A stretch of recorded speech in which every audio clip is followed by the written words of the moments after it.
Election हुए तो हम सिंगल लार्जेस्ट पार्टी 25 की हमारी पार्लिमानी पार्टी थी। आज हम 6 रह गए, किसी को अदालत के जरिए, किसी को इलेक्शन ट्रिब्यूनल के जरिए एक शामिल हो गए। तो बाकी हम आज भी अल्हम्दुलिल्लाह आज़ाद की असम्बली में PTI अपोजिशन पार्टी है, जिसके मेरे सदर भी हैं, मैं अपोजिशन लीडर हूँ, और हम पूरी कुव्वत के साथ इसको वहाँ पे जो है अपने अपोजिशन का किरदार जो है अदा कर रहे हैं।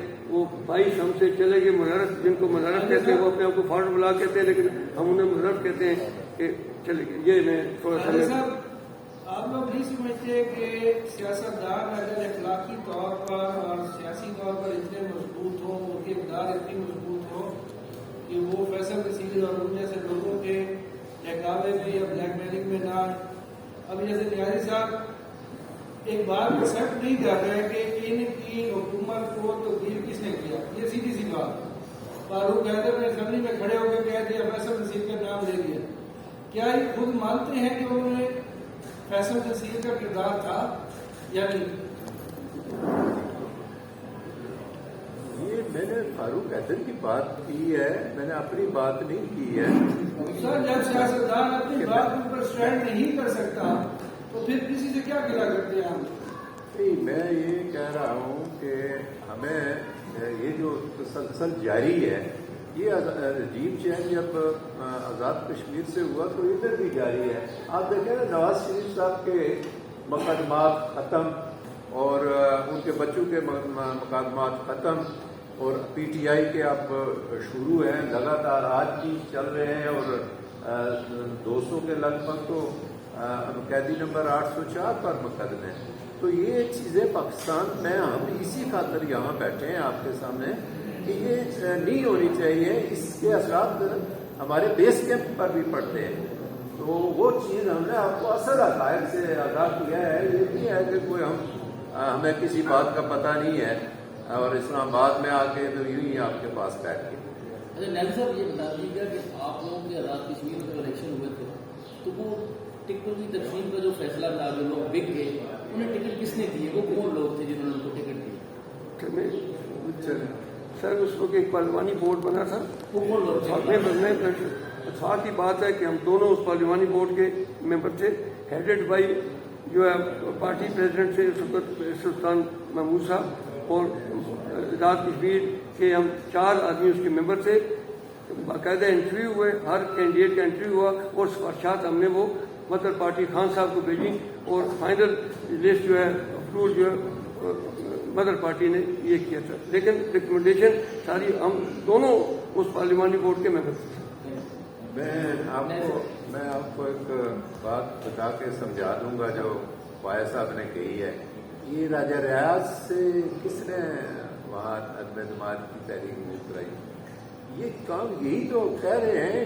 अगर ये 6 जजेस ना अपना वो लेटर भेजते तो हम यहाँ ना होते। हमने कहा ये कश्मीर में हो रहा है, ये GB में हो रहा है, ये पाकिस्तान में हो रहा है और KPK में और मुख्तलिफ अपने कराची में नहीं देखा है कैंप के को किस तरह मैंडेट मिला है। तो हम तो ये कह रहे हैं कि इससे हमारा मसला कमज़ोर हो रहा है। मैं LOC का रहने वाला हूँ। पाक फौज की हमें ज़रूरत है। पाक फौज के बगैर किसी मुल्क का भी निज़ाम नहीं चलता और सबसे बहादुर फौज पाकिस्तान की फौज है, जिसके लिए हमें उसकी ज़रूरत है। और जो अदारे इस तरह के मामला में दखल देते हैं, हम ओपनली कहते हैं कि खदारा ये न करो, इससे हम कमज़ोर हो रहे हैं, पाकिस्तान कमज़ोर हो रहा है और मसला कश्मीर का जो अक़वाम मुत्तहिदा की करारदादों के मुताबिक है, वो हमारा स्टांस जो है वो कमज़ोर हो रहा है। जैसा ये बताइए, आखिरी सवाल ले लेते हैं कि क्या आपको राजा रियाज के किरदार के ऊपर आप बात करते हैं, अली गंडापुर के किरदार पे क्यों नहीं बात करते? दूसरा ये कि आपने आज बात की कि 6 जजेस ने खत लिख के बता दिया कि अदारे इन्वॉल्व हो रहे। आज़ाद कश्मीर एक मुतवाज़ा रियासत है जिसके अंदर आज तक इन्वॉल्वमेंट जारी है, उसके ऊपर आप लोग क्यों नहीं बात करते? देखें, कुछ एक तो वो चीज़ है जो पार्टी के अंदर के मामला होते हैं, उसमें पार्टी बाख्तियार होती है। लेकिन एक वो है कि बाहर से मुदाखलत होती है। उस सिलसिले में जाहिर है कोई एक आदमी تو لیتا ہے کہ اس کے ذمہ یہ کام ہوتا ہے، تو وہ کام اگر ان کے ذمہ تھا تو انہوں نے کیا. اب اس کے بعد جو کچھ ہو رہا ہے یہ نہیں ہونا چاہیے تھا. اور اس وقت تو پارٹی کی ہی حکومت آ گئی تھی نا، تو میرا کوئی اس طرح نہیں. میں نے تو اسی کو ووٹ دیا تھا جو میرا سکسیسر تھا، اس لیے کہ میں پارٹی ڈسپلن رکھنے والا آدمی تھا اور میں نے ووٹ دیا. لیکن اس کے بعد کی جو صورتحال ہے، جو پاکستان کی صورتحال آپ دیکھ رہے ہیں، ہم چاہتے ہیں یہ مداخلت نہ ہو سیاسی.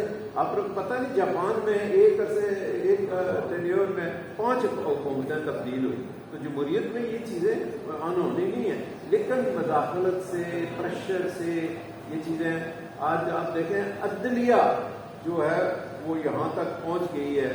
اور پھر آپ دیکھیں کہ چیف الیکشن کمشنر کا کردار کیا ہوا ہوگا، پھر انتظامیہ کا کیا کردار ہوا ہوگا، پھر عدلیہ کا کردار کیا ہوا ہوگا، جس کا یہ نتیجہ نکلا کہ آج جو ہے وہ پی ٹی آئی جس کو ایوان میں ہونا چاہیے تھا وہ باہر، اور جس خان صاحب کو باہر وزیر اعظم ہونا چاہیے تھا وہ قیدی نمبر 804.